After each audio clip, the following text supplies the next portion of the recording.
warahmatullahi wabarakatuh.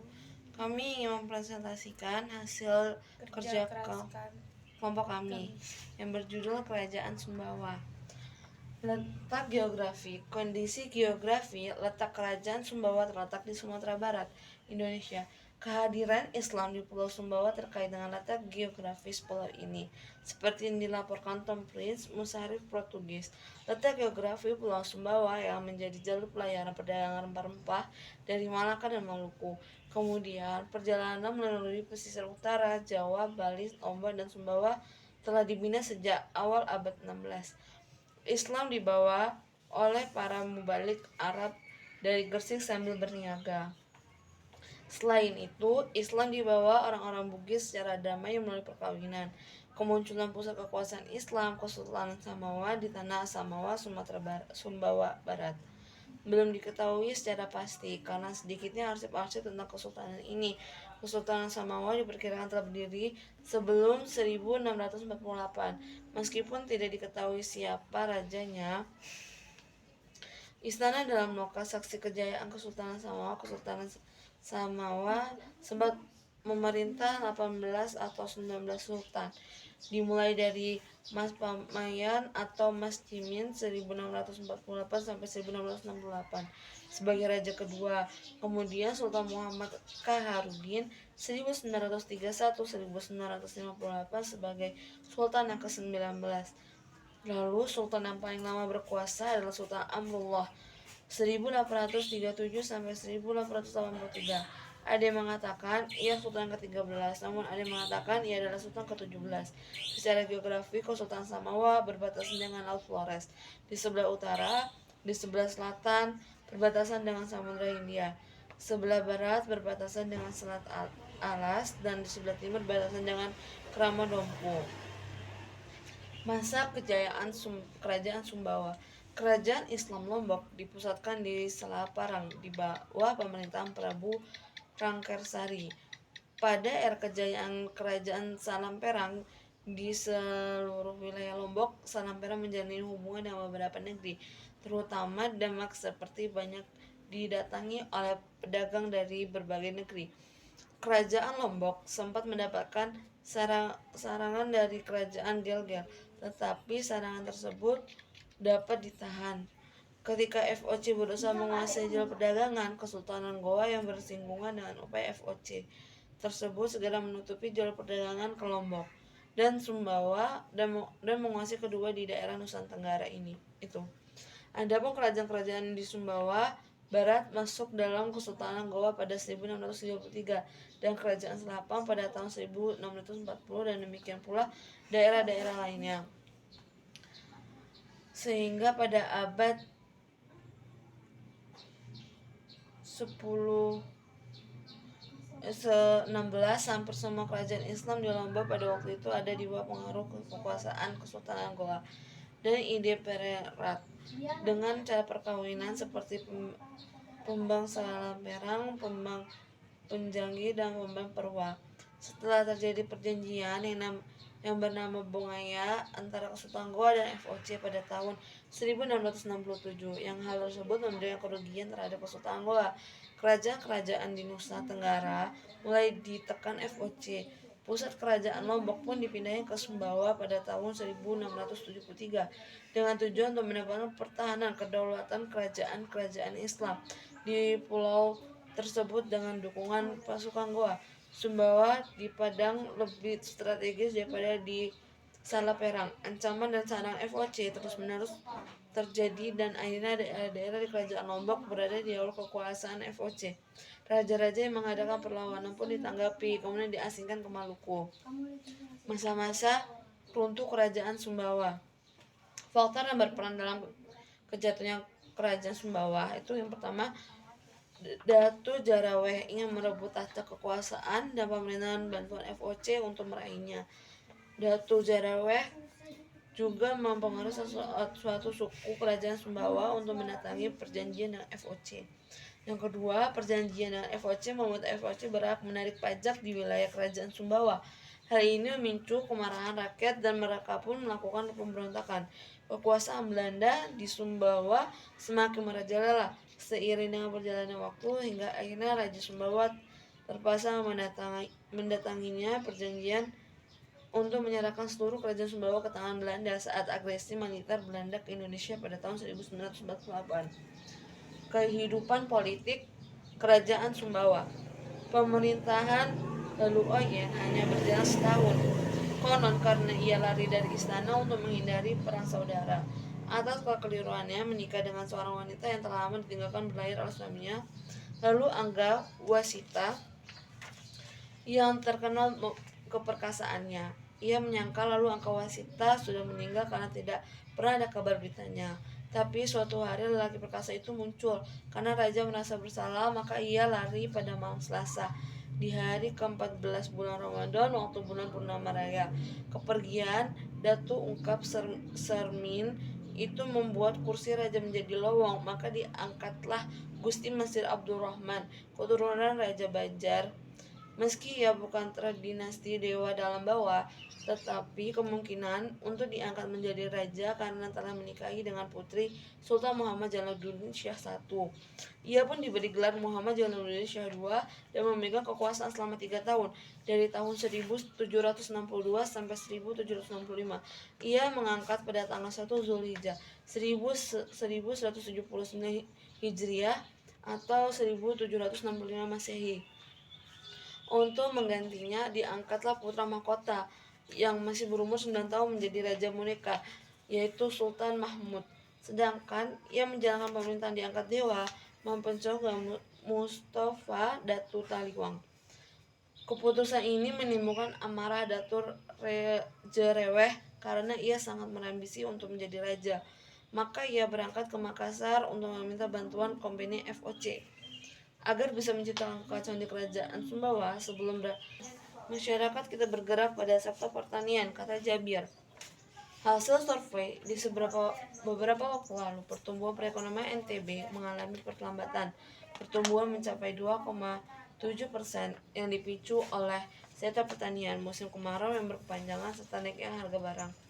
Sejauh ini klarifikasi pertumbuhan ekonomi Kabupaten Sumbawa diklarifikasikan cepat maju dan berkembang bersama Kota Mataram dan Bima.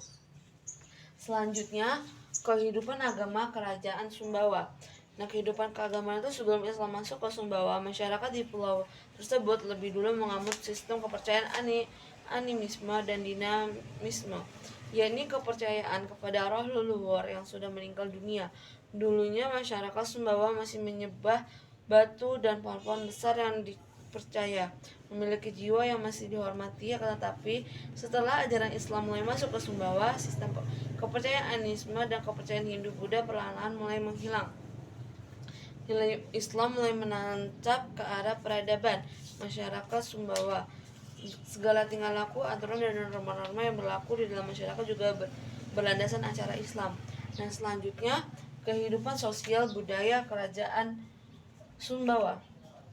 Mengenai masuknya Islam ke Sumbawa, disebutkan bahwa agama Islam dibawa oleh para mubalik Arab dari Gresik kepulauan tersebut sembari berdagang.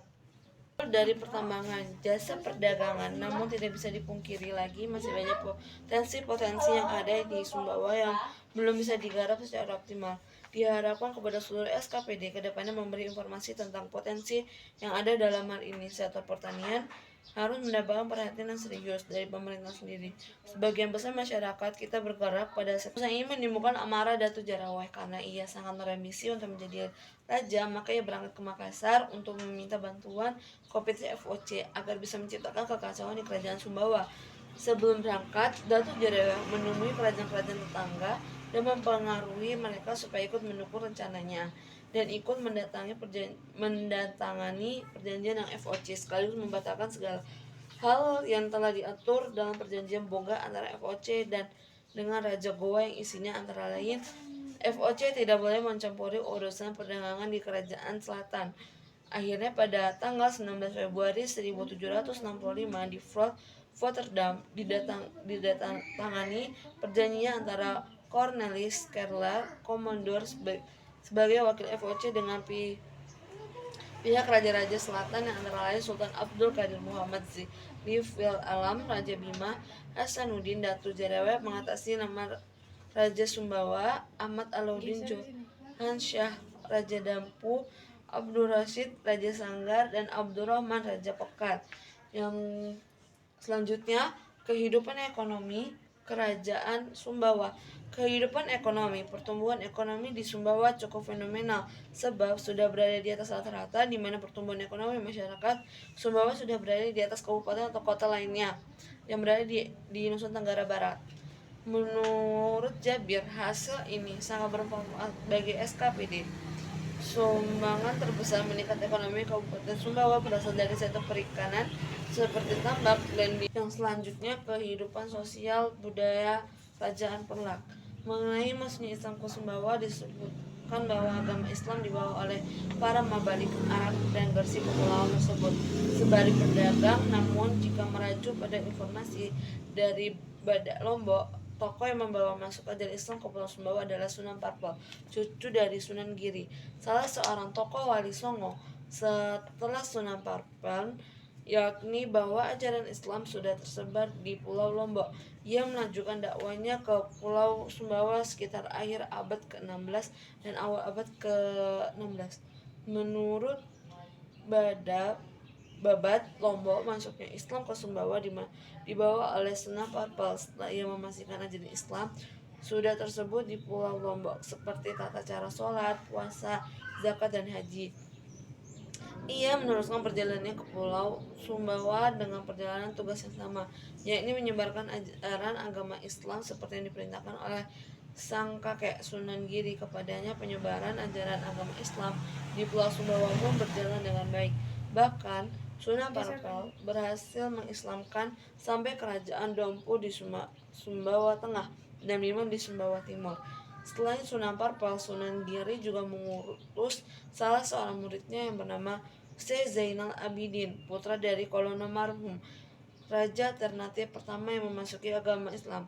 Pasca meninggalnya Kolono marhum pada 1486, kedudukannya digantikan oleh sang putra Sultan Zainal Abidin 1486 sampai 1500. Selama menjabat sebagai Raja Ternate, Sultan Zainal Abidin melakukan dakwah Islam di Pulau Sumbawa. Disebutkan bahwa mereka membawa ajaran Islam melalui dua cara, yaitu cara perang dan cara damai melalui perkawinan. Berikut ini adalah peninggalan Kerajaan Sumbawa. Yang pertama, Makam Sampar. Makam Sampar ini merupakan kuburan para raja Sumbawa terdahulu bersama ahli kerabat. Letaknya tidak jauh dari kota Sumbawa Besar, sekitar 1 kilometer arah timur dalam loka. Dengan mendaki bukit setinggi 100 meter, dari Aiawa maupun Kabanlapan, Kelurahan Seketeng, Sumbawa Besar, kita akan langsung tiba di depan gerbang lokasi perkuburan Makam Sampar. Makam Karongkeng. Karongkeng adalah sebuah desa yang berjarak 6 km dari Empang, ibu kota kecamatan Empang. 107 km dari Sumbawa Besar. Dari profil makam terlihat bahwa jasad yang terkubur di tempat itu bukanlah orang sembarangan. Beliau adalah Haji Abdul Karim Haji Kari, seorang penyiar atau mubalik Islam. Beliau adalah tokoh yang memiliki karamah karena konon beliau pergi dan pulang ke Mekah tanpa melalui perjalanan yang biasa. Yang ketiga, situs air renung. Situs air renung adalah situs pertama yang ditemukan di Kabupaten Sumbawa. Penemuannya adalah di Nulah Rayes dari Kabin Kebudayaan Kabupaten Sumbawa tahun 1971 bersama Made Purusa dari Balai Arkeologi Denpasar serta tenaga ahli dari Pusat Arkeologi Nasional yang melakukan penelitian pertama. Yang keempat, situs Lutuk Peti. Dinamakan Lutuk Batu Peti karena ada batu seperti peti sarkofagus yang terletak di atas sebelah ujung bukit. Ujung atas bukit tersebutlah yang disebut oleh masyarakat sebagai Lutuk Batu Peti. Letaknya berada di sebelah barat laut dari Dusun Kuang Amo, Desa sampai Kecamatan Moyohulu. Menurut para ahli yang pernah datang melakukan peneliti ke situs tersebut, Pak diperkirakan sudah lebih dari 2.500 tahun, sama dengan umur situs Tarakin. Yang kelima, situs Tarakin. Penemuan situs Tarakin dan lutung batu peti bermula dari keusilan Aries Zulkarnain, penilik kebudayaan Kecamatan Sumbawa. Waktu itu ada kegiatan syuting sinetron Sapugara di sekitar Aibeling. Banyak warga dusun Kuang Amo yang datang menonton kegiatan syuting. Secara naluriah, Aries Zulkarnain mewawancarai penduduk sampai dapat menggorek informasi keberadaan benda-benda peninggalan sejarah yang ada di sekitar desa. Yang keenam, situs Raboran. Raboran dulunya adalah sebuah dusun terpencil di lereng gunung, terkenal sebagai pusat penggemblengan dan belajar ilmu kebal bagi bala tentara kerajaan Sumbawa. Dusun Raboran terakhir dihuni oleh keluarga Sandro Acin yang tinggal di sekitar situs Raboran. Dusun Raboran di zaman dahulu sekitar akhir abad 19 masih ada beberapa rumah penduduk. Dusun tersebut merupakan tempat mengajar, melatih, menggembleng dan menguji ilmu kebal seseorang anggota bala tucuk. Yang ketujuh, situs Temang Dogan. Temang Dogan terletak kira-kira 4 km arah selatan Desa Pungkit, Kecamatan Lape. Untuk sampai ke objek, sebaiknya mendaki gunung setinggi 150 meter melalui lereng selatan. Di puncak sebelah selatan itu, sarkofagus yang telah berusia ribuan tahun itu tergeletak di atas dataran. Pemandangan dari puncak Temang Dogan sungguh menarik dengan menyajikan keindahan alam. Sayup-sayup sebelah barat kita dapat menyaksikan kilauan air waduk Batu Bulan. Yang ke-8, situs Batu Tata. Situs Batu Tata terletak di Jalan Batu Dulang, Punik, 1 km sebelum sampai ke Punik. Sebelah kanan jalan masuk melalui kebun kopi penduduk arah utara. 200 meter dari jalan raya tergeletak sebuah batu. Dari bentuknya, batu tersebut adalah menhir atau tempat pemujaan arwah leluhur. Masyarakat menyebutnya Batu Tata karena ada tatahan bentuk manusia pada salah satu sisinya. Yang 9, situs Sampare. Sampare lereng timur Gunung Batu Lante. Belum ditemukan batu pasak yang dimaksud lalu manca, tetapi malahan ditemukan beberapa sarkofag yang berbeda dengan sarkofag lain yang pernah ditemukan di Sumbawa. Sampai sekarang ini belum pernah dilakukan penelitian intensif pada situs Kalimanggo karena kesulitan transportasi. Namun sebetulnya Kalimanggo dapat ditempuh melalui 2 jalur. Salah satunya adalah lewat Desa Mokong, karena memang letaknya di wilayah Desa Mokong, Kecamatan Moyohulu, dengan jalan kaki 3 jam arah barat dari Mokong. Begitu pula melalui Kecamatan Sumbawa lewat Desa Kareke menuju arah selatan dapat ditempuh sekitar 3 jam juga jalan kaki. Sekian presentasi dari kami. Wassalamualaikum warahmatullahi wabarakatuh.